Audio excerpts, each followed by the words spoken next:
adalah doktor, profesor doktor, guru besar Universitas Indonesia. Ya, dan beliau adalah konsultan patologis dan pemerhati anti-aging. Bayang itu, pemerhati anti-aging dan profesor. Ya, dan tanpa memperpanjang kata lagi, kita sambut ya Profesor Dr. Antonius N. Kurniawan, SPPA. Kita beri tepuk tangan. Silakan.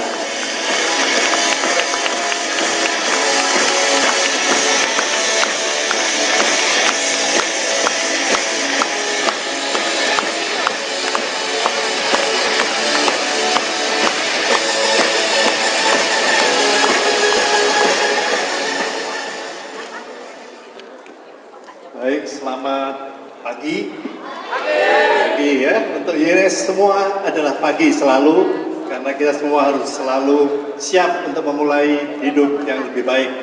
Karena itu saya akan memberikan suatu informasi mengenai aspek dari produk-produk YNS yang sekarang masih atau sudah ada di Indonesia, di mana kita akan memberikan kesempatan atau kemungkinan bagi pemakai untuk stay young.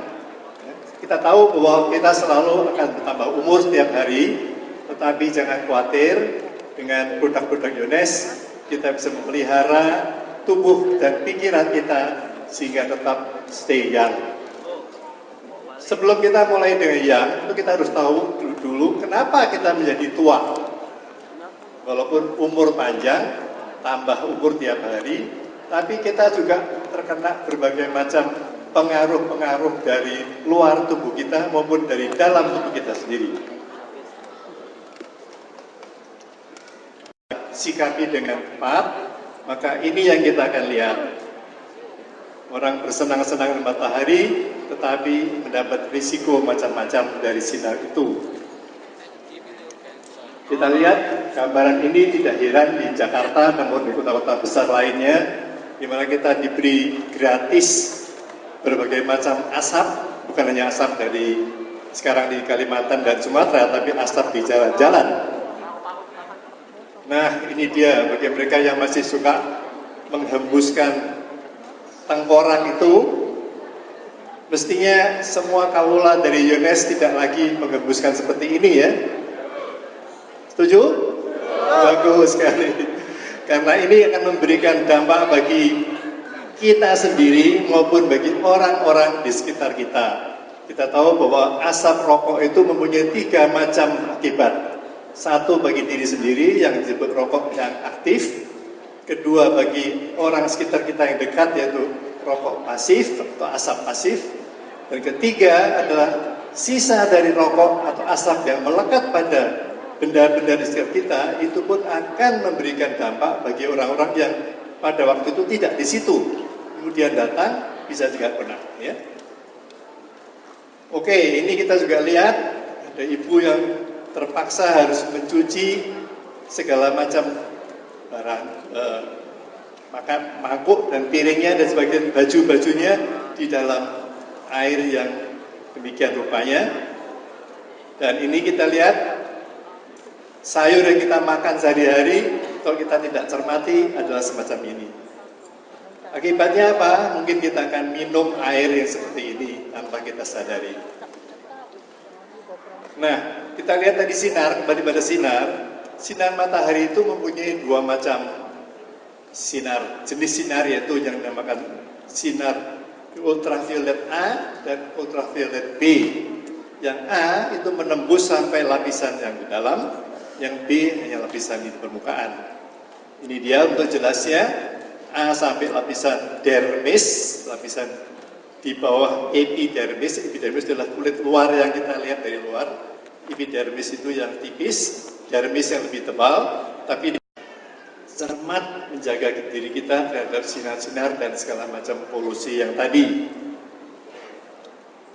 Siapa yang ingin di kiri atau yang di kanan? Semua orang ingin di kiri ya. Tapi ini yang akan terjadi. Kita akan bergeser menjadi ke kanan kalau kita tidak cermat hati-hati dalam hidup ini. Dan salah satu cara untuk mencegah ini adalah memakai produk-produk YNS. Saya akan bahas 3 macam saja dari berbagai macam hal yang dapat menyebabkan orang menjadi tua. Pertama yang dinamakan bahasa Inggris glycation. Yang kedua adalah radikal bebas. Ketiga adalah peradangan kronik. Masing-masing ada hal-hal tertentu yang perlu kita ketahui. Yang pertama, glycation itu terjadi ada namanya age, ya, age. Age itu artinya umur, tapi ada juga arti lain yaitu accelerated glycation end products, singkatannya ya. Indonesianya belum ada, jadi saya pakai Inggris. Itu adalah bahan abnormal yang terbentuk karena 2 macam bahan makanan di dalam tubuh kita bersatu. Mestinya nggak boleh bersatu sendiri-sendiri, tapi dia bersatu, yaitu gula dan protein. Ada 2 macam age, yang X dan exogen, yaitu kalau kita memasak makanan dengan suhu yang tinggi tanpa air, yaitu menggoreng atau membakar atau oven, itu suhunya di atas 100 derajat, maka bahan-bahan itu yang ada gulanya, ada proteinnya akan menjadi satu. Dan kita lihat bahannya itu kan berwarna coklat, ya kan? Itu yang namanya exogen, dan kalau itu kita makan rasanya tentu enak, tapi 30% akan tersimpan dalam sel-sel kita dan tidak bisa lepas. Yang endogen di dalam sendiri itu banyak pada pasien atau orang yang menderita diabetes. Diabetes, di mana gula darahnya tinggi sekali, maka gula itu akan bergabung dengan protein dalam darahnya dan menjadi yang dinamakan age tadi, dengan segala macam risikonya atau akibatnya. Inilah contoh makanan yang kita sukai semua ya. Saya rasa nggak ada yang nggak suka ini ya. Tapi ini berwarna coklat sebetulnya. Ini adalah makanan yang sebetulnya sudah age, sudah mengalami age. Kalau kita makan, ingat 30% akan tertinggal dalam badan kita. Jadi problem ya. Baik, kita lanjutkan dengan radikal bebas. Radikal bebas sumbernya macam-macam. Zat kimia, peradangan, matahari, asap rokok, stres, dan sebagainya. Apa itu radikal bebas? Yang kanan,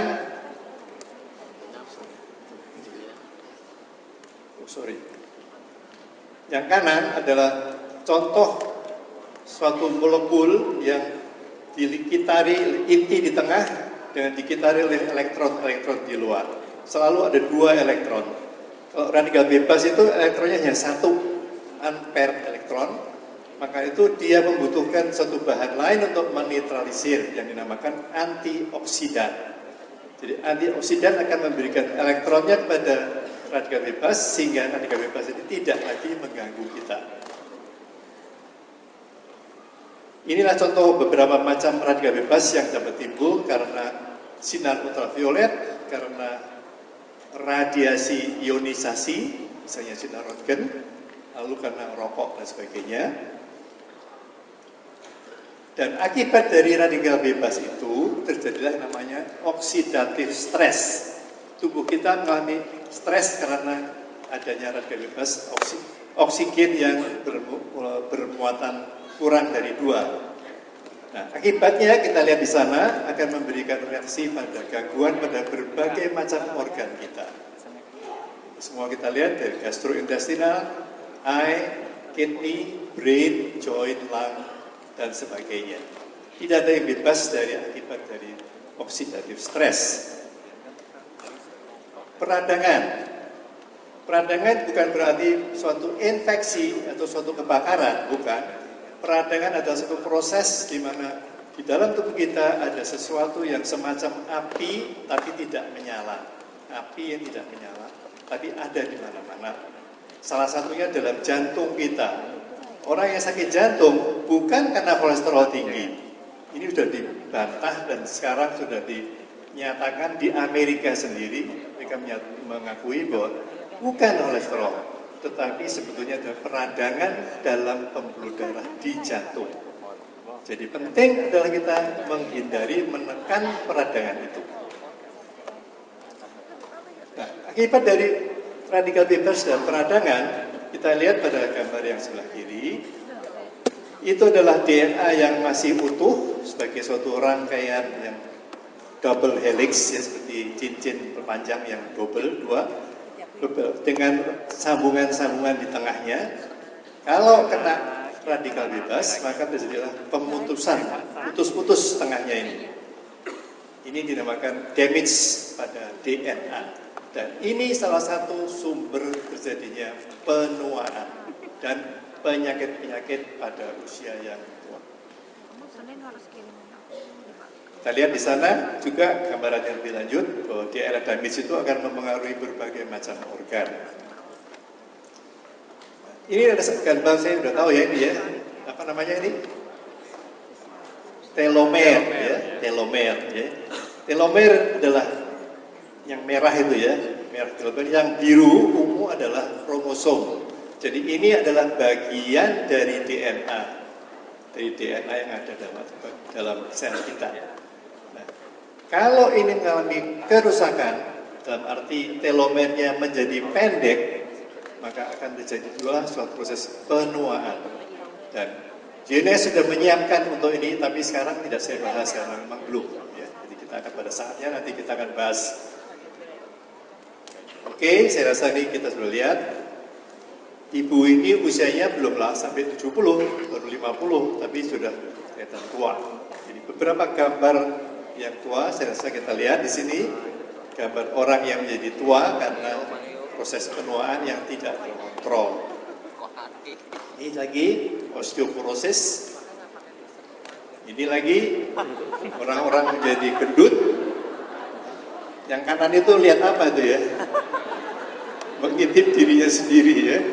Semuanya perutnya ke depan ya.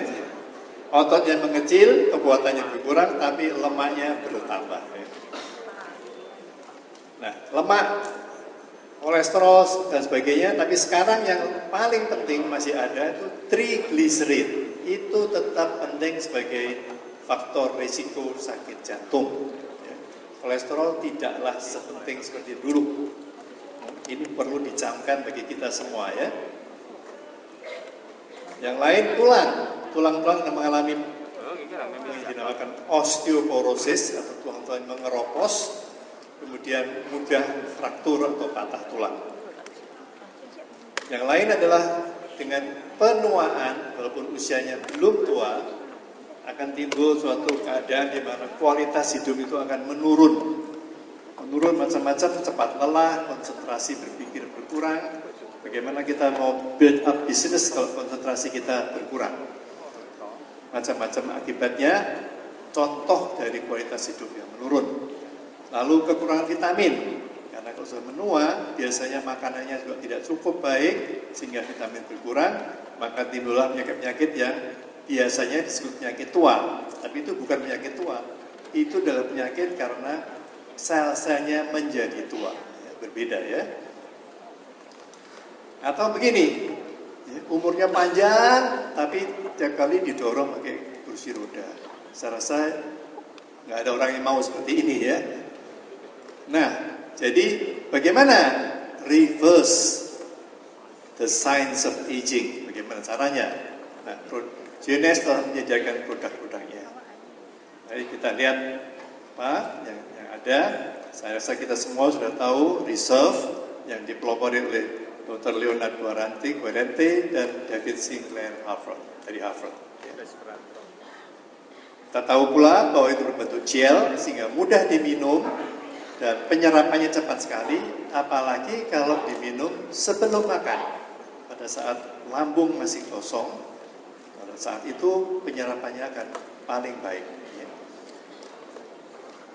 Dan kita tahu pula bahwa satu sachet Reserve itu sama dengan 186 botol anggur hitam atau anggur merah ya. Jadi saya rasa kita nggak mungkin minum 186 botol setiap hari, baru satu. Kalau kita minum 3 berapa ratus ya. Nah, gunanya sangat penting, salah satunya adalah membangunkan gen sirtuin 1 ya. Itu gen anti-aging. Tadi disebut ada anti-aging ya. Nah, ini yang mungkin perlu kita simak dan ingat hafalin barangkali kalau Anda nanti mengadakan presentasi bahwa ada 9 macam produk bahan di dalam satu sachet dari reserve, yaitu resveratrol sebagai yang paling penting, kemudian ada pomegranate, green tea, grapeseed, blueberry, acai berry, dark sweet cherry, aloe vera, dan grape juice. Beberapa dari ini nanti akan saya bahas dan berikan contoh-contohnya di mana secara ilmiah mereka itu masing-masing mempunyai khasiat terhadap kesehatan kita. Resveratrol yang paling penting itu baru 18 tahun yang lalu dipublikasikan secara ilmiah. Sejak itu dalam waktu singkat banyak sekali paper dibuat oleh peneliti-peneliti yang independen, bukan dari UNS, bukan dari mana-mana, biasanya dari university. Mereka mempelajari sehingga pada tahun 2010, berarti 13 tahun kemudian sudah diadakan conference internasional di Denmark khusus mengenai resveratrol. Jarang sekali satu produk yang bukan obat yang diadakan seminar atau conference ke seluruh dunia, di mana kita dapatkan di situ ada 3.000 lebih studi yang telah dipublish di berbagai majalah-majalah, dan itu dibahas bersama-sama sehingga mereka dapat kesimpulan bahwa memang resveratrol ini betul-betul suatu bahan yang mempunyai khasiat yang sangat banyak. Nanti saya akan bahas lebih lanjut. Yang penting adalah bahwa 12 cara dikenal dari kerja resveratrol yang saya tidak akan bahaskan persatu. Yang penting adalah bagi kita ingat-ingat saja bahwa ada 5 macam penyakit yang berat sekali dan seringkali fatal kalau tidak ditangani dengan baik, yaitu penyakit jantung, cancer, stroke, Alzheimer, yang sekarang makin lama makin populer ya rasanya, dan diabetes. Inilah beberapa contoh, atau bukan contoh tapi mekanisme singkatnya. Pada penyakit jantung dia akan menurunkan tekanan darah, memperbaiki, mencegah gagal jantung, mengurangi iskemia. Iskemia itu artinya darah yang kurang mengalir di jantung. Pada cancer dia bersifat sebagai satu chemo prevention, mencegah. Stroke dia mengurangi hipertensi, mencegah iskemia, dan memproteksi saraf atau otak, sel-sel otak. Pada Alzheimer dia memproteksi sel-sel otak. Pada diabetes ini penting karena saya rasa diabetes itu sangat banyak, di Indonesia juga sangat banyak. Dia mengurangi insulin sensitivity. Di diabetes itu kita nggak boleh bilang bahwa itu karena makan banyak gula. Bukan itu yang kuncinya. Kuncinya adalah bahwa dia mengalami penurunan sensitivitas insulin, atau nama lainnya resistensi insulin. Jadi insulin itu tidak bisa bekerja di dalam selnya. Akibatnya glukosa dalam darah meningkat sehingga pemakaian glukosa di dalam darahnya, di dalam selnya akan berkurang.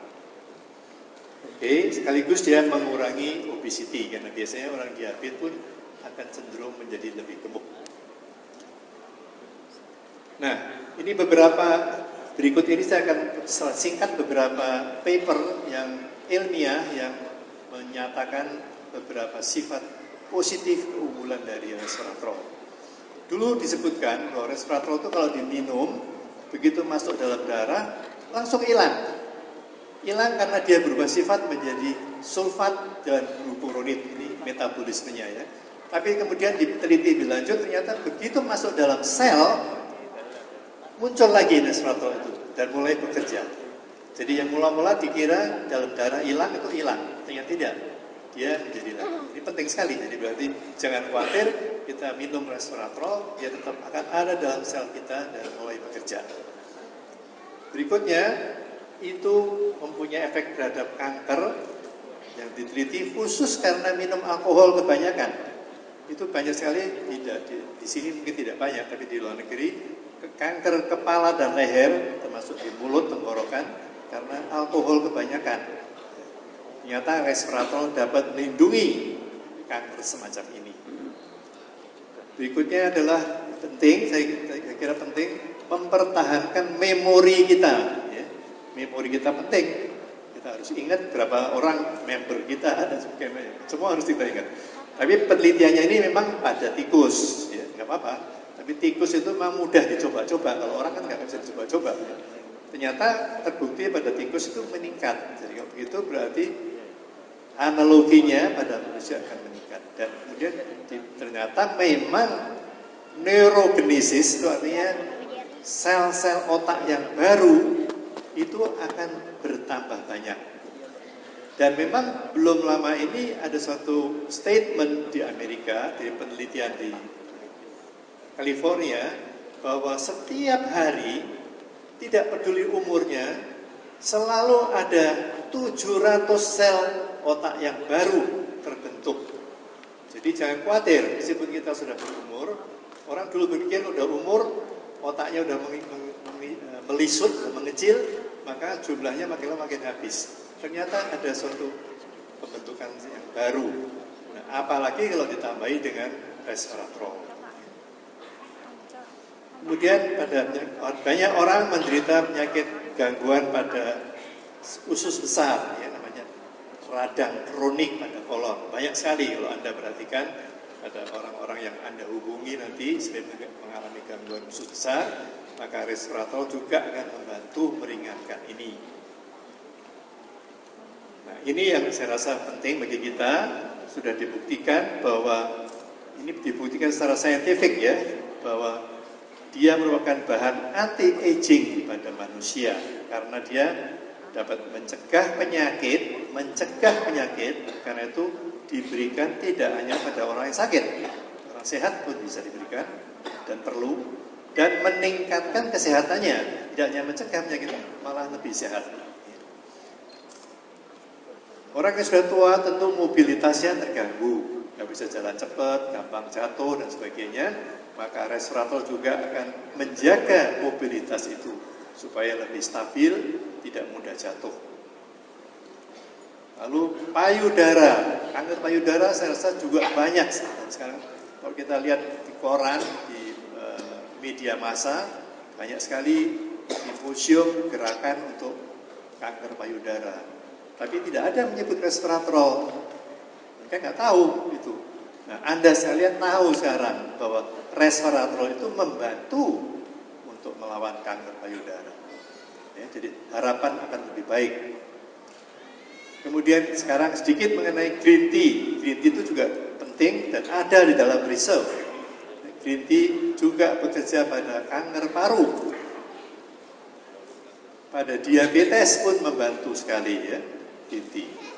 Kemudian penyakit Alzheimer, yaitu penyakit pikun yang parah ya, Alzheimer. Sekarang di Indonesia sudah ada perhimpunan Alzheimer Indonesia, karena ditemukan lebih banyak orang dengan diagnosis Alzheimer. Sekali dinyatakan Alzheimer, itu obat-obat yang ada di farmasi tidak bisa memperbaiki. Yang bisa dilakukan adalah melawan penyakit itu dengan mencegahnya. Dan green tea di dalam reserve dapat mencegah Alzheimer. Ya. Lalu penyakit hati di Indonesia juga banyak penyakit hati yang dinamakan NAFLD. Itu singkatan dari non-alcoholic fatty liver disease. Jadi penyakit pada hatinya itu mengkerut, fibrosis ya, bukan karena minum alkohol. Karena orang yang minum alkohol banyak pun bisa mengalami liver disease. Tapi ini bukan alkohol, juga bisa mengalami. Itu karena berbagai macam bahan toksik yang kita makan, minum. Nah, green tea bisa membantu mencegah itu. Berikutnya adalah penyakit tadi, radang usus kronik pada resveratrol bisa, green tea pun bisa. Ya, jadi double bahan yang kita punyai. Karena itu dianjurkan jangan lupa minum teh hijau Anda. Saya bukan distributor teh hijau tentu ya. Tapi minumlah teh hijau setiap hari karena ternyata khasiatnya begitu banyak, di samping reserve tentu ya, untuk minuman diri sendiri. Kemudian teh hijau mencegah peningkatan berat badan pada mencit, ya. Jadi mencit pada orang pun demikian. Efeknya tentu tidak drastis, tapi kalau kita minum teh hijau itu akan membantu mengurangi penambahan berat badan. Lalu ini juga yang menarik, flu, penyakit influenza itu diteliti di Jepang, ternyata orang yang anak-anak ini ya, yang banyak pada anak-anak, minum teh hijau setiap hari, 6 hari berminggu, maka 40%-nya tidak kena flu.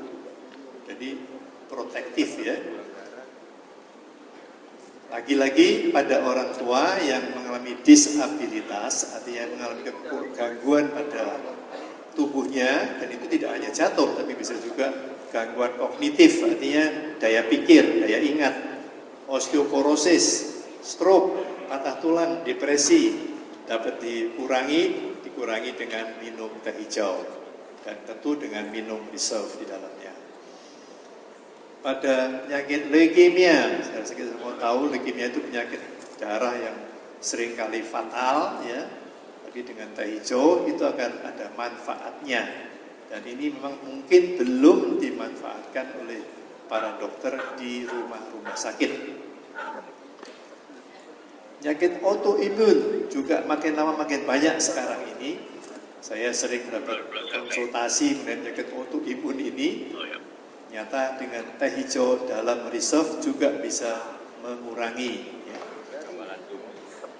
Lalu juga kulit, penting karena dalam reserve banyak produk yang dipakai baik pada kulit, permukaan, lumines dan reserve. Itu semuanya mengandung teh hijau. Lalu blueberry sekarang, blueberry saya rasa kita tahu sebetulnya sangat baik. Dan di sini diteliti adalah bahwa penyakit Parkinson, di mana orang itu mengalami gangguan dalam bergerak ya, kaku sekali, itu bisa diberikan blueberry yang ada dalam reserve. Pomegranate itu adalah buah delima. Buah delima itu khasiatnya pada kardiovaskuler, jadi jantung dan pembuluh darah. Di sini diteliti tekanan darah akan menurun kalau minum selama 4 minggu saja. Yang dipakai ini tentu jus ya, karena ini bukan dari UNES ya penelitiannya, tapi semua kan secara ilmiah.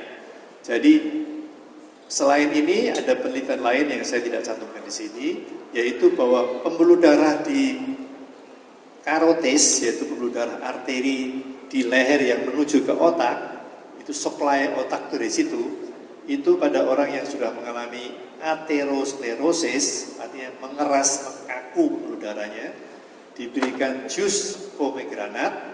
Setelah 3 bulan dicek kembali dengan USG, ternyata tebalnya aterosklerosis itu sudah menipis, artinya pembuluh darah itu lubangnya lebih besar sehingga aliran darah lebih banyak, risiko stroke berkurang. Grape seed extract. Jadi kalau makan anggur, paling baik itu anggur yang apa? Yang merah ya, merah atau hitam. Itu kulitnya mengandung banyak sekali resveratrol. Bijinya biasanya kita buang kan? Bijinya sekarang telan aja. Kalau digigit kan pahit ya, ditelan aja. Grape seed ini juga berkhasiat. Di sini bahkan pada sel kanker. Sel kanker itu tentu mempunyai stadium macam-macam ya, stadium 1, 2, 3, 4. Makin tinggi stadiumnya, tentu dia makin agresif, makin mudah mengalami penyebaran dalam badan. Nah, kalau diberikan kemoterapi pada stadium 1 dan pada kemoterapi pada stadium 3, hasilnya tentu berbeda ternyata memang begitu makin tinggi stadiumnya, kemoterapi ini daya bunuhnya itu berkurang dibandingkan kalau pada stadium yang awal atau yang kurang agresif ya. Ternyata pada grape seed ini diteliti makin tinggi derajatnya, makin banyak khasiatnya. Jadi sangat berguna ya, tripsin. Nah, jadi secara keseluruhan ini yang mungkin penting kita sampaikan pada siapapun yang kita hubungi, bahwa reserve itu nomor satu, dia preventif membuat sifatnya melawan penuaan, ya, melawan penuaan. Yang kedua, mitigasi, artinya mengurangi berbagai macam penyakit-penyakit kronik. Ya. Tentu Bapak Ibu pernah temui dari dari klien-klien ataupun teman-teman ataupun member yang berhubungan, itu dapat dibantu mitigasi, artinya dikurangi dengan memakai reserve. Sekarang sedikit mengenai Lumines ya, kita tadi sudah lihat bahwa